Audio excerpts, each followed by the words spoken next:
या देवी सर्वभूतेषु मां शक्तिरूपेण संस्थिता नमस्तस्यै नमस्तस्यै नमस्तस्यै नमो नमः। ओम दुम दुर्गाय नमः। दोस्तों, आज शारदीय नवरात्रि का 5वां दिन है और आज दुर्गा सप्तशती के 9वें और 10वें अध्याय का पाठ करेंगे। और अब मन में माँ भगवती दुर्गा का ध्यान करते हुए ओम नमः चंडिकायै इस मंत्र का उच्चारण कीजिए और पूरे भक्तिभाव से पहले 9वें अध्याय का पाठ करेंगे और उसके बाद 10वें अध्याय का पाठ करेंगे। और दुर्गा सप्तशती के 9वें अध्याय में निशुंभ के वध का वर्णन किया गया है। ओम नमः चंडिकायै। राजा ने कहा, हे भगवान, आपने रक्त बीज के वध से संबंध रखने वाले देवी चरित्र का यह अद्भुत महात्म्य मुझे बतलाया। अब रक्त बीज के मारे जाने पर अत्यंत क्रोध में भरे हुए शुंभ और निशुंभ ने जो कर्म किया उसे मैं सुनना चाहता हूँ। ऋषि कहते हैं, हे राजन, युद्ध में रक्त बीज तथा अन्य दैत्यों के मारे जाने पर शुंभ और निशुंभ के क्रोध की सीमा न रही। अपनी विशाल सेना इस प्रकार मारी जाती देखकर निशुंभ अमरस में भरकर देवी की ओर दौड़ा। उसके साथ असुरों की प्रधान सेना थी। उसके आगे पीछे तथा पार्श्व भाग में बड़े बड़े असुर थे जो क्रोध से ओट चबाते हुए देवी को मार डालने के लिए आए। और महापराक्रमी शुंभ भी अपनी सेना के साथ मातृगणों से युद्ध करके क्रोधवश चंडिका को मारने के लिए आ पहुंचा। तब देवी के साथ शुंभ और निशुंभ का घोर संग्राम छिड़ गया। वे दोनों दैत्य मेघों की भांति बाणों की भयंकर वृष्टि कर रहे थे। उन दोनों के चलाए हुए बाणों को चंडिका ने अपने बाणों के समूह से तुरंत काट डाला और शस्त्र समूहों की वर्षा करके उन दोनों दैत्यपतियों के अंगों में भी चोट पहुंचाई। निशुंभ ने तीखी तलवार और चमकती हुई ढाल लेकर देवी के श्रेष्ठ वाहन सिंह के मस्तक पर प्रहार किया। अपने वाहन को चोट पहुंचने पर देवी ने छुरप्र नामक बाण से निशुंभ की श्रेष्ठ तलवार तुरंत ही काट डाली और उसकी ढाल को भी, जिसमें 8 चांद जड़े थे, खंड खंड कर दिया। ढाल और तलवार के कट जाने पर उस असुर ने शक्ति चलाई, किंतु सामने आने पर देवी ने चक्र से उसके भी 2 टुकड़े कर दिए। अब तो निशुंभ क्रोध से जल उठा और उस दानव ने देवी को मारने के लिए शूल उठाया, किंतु देवी ने समीप आने पर उसे भी मुक्के से मारकर चूर्ण कर दिया। तब उसने गदा उठाकर देवी के ऊपर चलाई, परंतु वह भी देवी के त्रिशूल से कटकर भस्म हो गई। तदनंतर दैत्यराज निशुंभ को फरसा हाथ में लेकर आते देखकर देवी ने बाण समूहों से घायल कर धरती पर सुला दिया। उस भयंकर पराक्रमी भाई निशुंभ के धराशायी हो जाने पर शुंभ को बड़ा क्रोध हुआ और अंबिका का वध करने के लिए वह आगे बढ़ा। रथ पर बैठे बैठे ही उत्तम आयुधों से सुशोभित अपनी बड़ी बड़ी 8 अनुपम भुजाओं से समूचे आकाश को ढककर वह अद्भुत शोभा पाने लगा। उसे आते देखकर देवी ने शंख बजाया और धनुष की प्रत्यंचा का भी अत्यंत दुस्साह शब्द किया। साथ ही अपने घंटे के शब्द से, जो समस्त दैत्य सैनिकों का तेज नष्ट करने वाला था, संपूर्ण दिशाओं को व्याप्त कर दिया। तदनंतर सिंह ने भी अपनी दहाड़ से, जिसे सुनकर बड़े बड़े गजराजों का महान मदचूर हो जाता था, आकाश, पृथ्वी और 10 दिशाओं को गुंजा दिया। फिर काली ने आकाश में उछलकर अपने दोनों हाथों से पृथ्वी पर आघात किया। उससे ऐसा भयंकर शब्द हुआ जिससे पहले के सभी शब्द शांत हो गए। तत्पश्चात शिवदूती ने दैत्यों के लिए अमंगलजनक अट्टहास किया। इन शब्दों को सुनकर समस्त असुर थर्रा उठे, किंतु शुंभ को बड़ा क्रोध हुआ। उस समय देवी ने जब शुंभ को लक्ष्य करके कहा, ओ दुरात्मन, खड़ा रह, खड़ा रह, तभी आकाश में खड़े हुए देवता बोल उठे, जय हो, जय हो। शुंभ ने वहां आकर ज्वालाओं से युक्त अत्यंत भयानक शक्ति चलाई। अग्निमय पर्वत के समान आती हुई उस शक्ति को देवी ने बड़े भारी लूके से दूर हटा दिया। तब उस समय शुंभ के सिंहनाद से तीनों लोग गूंज उठे। हे राजन, उसकी प्रतिध्वनि से वज्रपात के समान भयानक शब्द हुआ, जिसने अन्य सब शब्दों को जीत लिया। शुंभ के चलाए हुए बाणों के देवी ने और देवी के चलाए हुए बाणों के शुंभ ने अपने भयंकर बाणों द्वारा सैकड़ों और हजारों टुकड़े कर दिए। तब क्रोध में भरी हुई चंडिका ने शुंभ को सूल से मारा।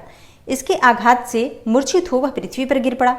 इतने में ही निशुंभ को चेतना हुई और उसने धनुष हाथ में लेकर बाणों द्वारा देवी, काली तथा सिंह को घायल कर डाला।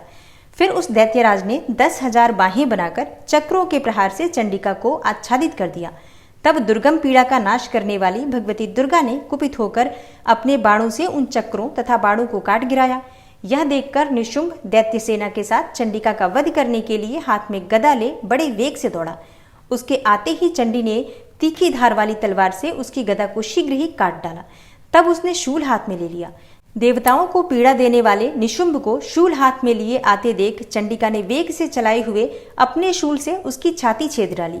शूल से विदीर्ण हो जाने पर उसकी छाती से एक दूसरा महाबली एवं महापराक्रमी पुरुष खड़ी रह कहता हुआ निकला। उस निकलते हुए पुरुष की बात सुनकर देवी ठठाकर हंस पड़ी और खड्ग से उन्होंने उसका मस्तक काट डाला। फिर तो वह पृथ्वी पर गिर पड़ा और तदनंतर सिंह अपनी दाढ़ों से असुरों की गर्दन कुचलकर खाने लगा। बड़ा ही भयंकर दृश्य था। उधर काली तथा शिवदूती ने भी अन्यान्य दैत्यों का भक्षण करना आरंभ कर दिया।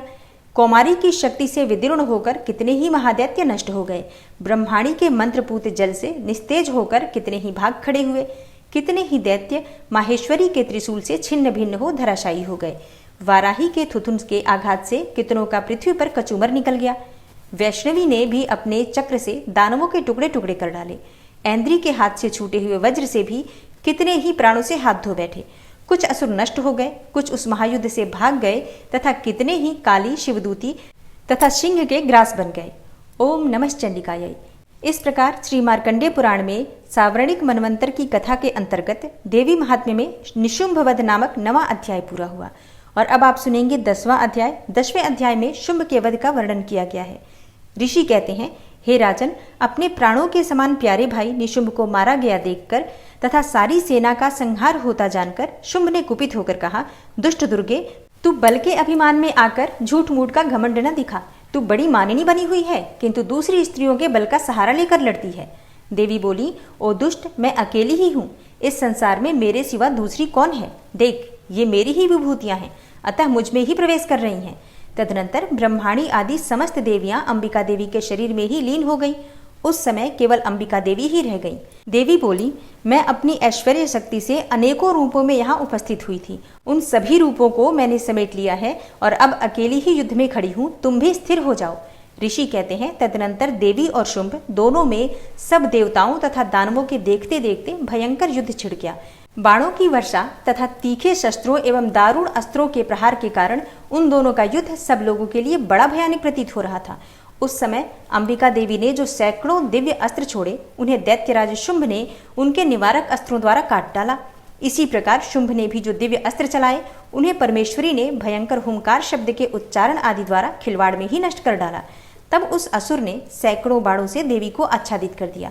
यह देखकर क्रोध में भरी हुई उन देवी ने भी बाण मारकर उसका धनुष काट डाला और धनुष कट जाने पर फिर दैत्यराज ने शक्ति हाथ में ले ली, किंतु देवी ने चक्र से उसके हाथ की शक्ति को भी काट गिराया। तत्पश्चात दैत्यों के स्वामी शुंभ ने 100 चांद वाली चमकती हुई ढाल और तलवार हाथ में लेकर उस समय देवी पर धावा किया। उसके आते ही चंडिका ने अपने धनुष से छोड़े हुए तीखे बाणों द्वारा उसकी सूर्य किरणों के समान उज्जवल ढाल और तलवार को तुरंत ही काट दिया। फिर उस दैत्य के घोड़े और सारथी मारे गए। धनुष तो पहले ही कट चुका था। अब उसने अंबिका को मारने के लिए उद्यत होकर भयंकर मुदगर हाथ में ले लिया। उसे आते देख देवी ने अपने तीक्ष्ण बाणों से उसका मुदगर भी काट डाला। तिस पर भी वह असुर मुक्का तानकर बड़े वेग से देवी की ओर झपटा। उस दैत्यराज ने देवी की छाती में मुक्का मारा। तब उन देवी ने भी उसकी छाती में एक चांटा जड़ दिया। देवी का थप्पड़ खाकर दैत्यराज शुंभ पृथ्वी पर गिर पड़ा, किंतु पुनः सहसा पूर्ववत उठकर खड़ा हो गया।